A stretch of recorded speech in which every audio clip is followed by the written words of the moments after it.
আমরা দেখতে পাচ্ছি শুভেন্দুবাবু কিভাবে সব জায়গায় হাত তুলে নাচতে নাচতে গিয়ে বলছেন যে আপনি হিন্দু তো, আরে আপনার আমি রক্ষা করে দেবো, আমি তো আপনার রক্ষাকর্তা। বিশ্বাস করুন, আমি নিজে উপাসনা চৌধুরী ভরদ্বাজ গোত্র, কিন্তু আমি নিজে হিন্দু হলেও আমি ওনার মতো কুলাঙ্গারকে আমার প্রতিনিধি হিসাবে বা হিন্দুর কোনো এক মুখ হিসাবে দেখতে চাই না।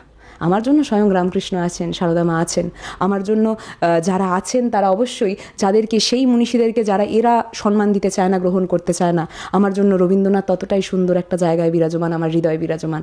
আমার জন্য কাজী নজরুল ইসলাম হোক বা মাতঙ্গিনী হাজরা, সকলের জায়গাটা ততটাই সম্মানীয়।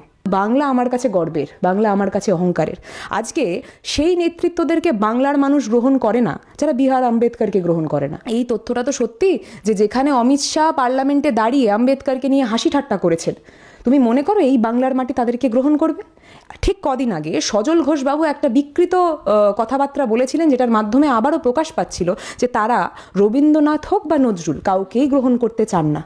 ঠিক কদিন আগে আমাদের তৃণমূল কংগ্রেসের তরফ থেকে মহা মিছিল হলো, এবং সেখানে যারা যারা যুক্ত হলো তারা যে শুধুমাত্র তৃণমূল কর্মী তা নয়, কারণ সেই মিছিলে আমিও ছিলাম, আমিও গলা মিলিয়েছি, এবং সেখানে এত জোর করে জয় বাংলা চিৎকার করে বলেছি, তাই জন্য গলাটার এই অবস্থা আজকে দাঁড়িয়েছে। কিন্তু আমাদের সকলকে বুঝতে হবে যে স্বাভাবিকভাবে সাধারণ মানুষেরা মমতা বন্দ্যোপাধ্যায়, অভিষেক বন্দ্যোপাধ্যায়কে দেখে যেইভাবে ঝাঁপিয়ে পড়ছিলেন, এটা কিন্তু স্পন্টেনিয়াস, এটা কিন্তু কোনো কারোর পকেটে টাকা গুজে দিয়ে ওই ইয়েলো জার্নালিজমকে সামনে রেখে বানানো জিনিস নয়। এটা আবেগ, এটা ইমোশন, এটা হচ্ছে তোমার জীবনের প্রথম প্রেমের মতো, যাকে তুমি কোনোদিন ভুলতে পারবে না। এবং সমানভাবে এটা শুধুমাত্র তোমার জীবনে না, প্রত্যেকেরই তো এরকম একটা ফেজ যায় আমাদের প্রত্যেকের জীবনে, অর্থাৎ বাংলার মানুষের প্রত্যেকের জীবনে, যে মমতা বন্দ্যোপাধ্যায়, অভিষেক বন্দ্যোপাধ্যায় সেই প্রথম ভালোবাসা, যাকে তুমি কোনোদিনই ভুলতে পারবে না, সেটা বারবার আমাদের চোখের সামনে তখন উঠে আসে যখন এই বৃহৎ র্যালিগুলো দেখি।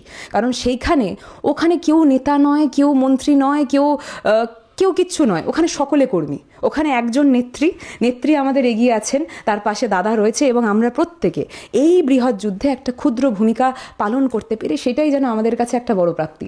কারণ ওই যে ব্যারিকেডে আমরা যখন পিছনে থাকি, সেই ব্যারিকেডের পিছনে আমাদের যে শীর্ষ পদ, যেই পদে আমরা সকলে পরিচিত হই, সেটা কিন্তু একটা কর্মীর।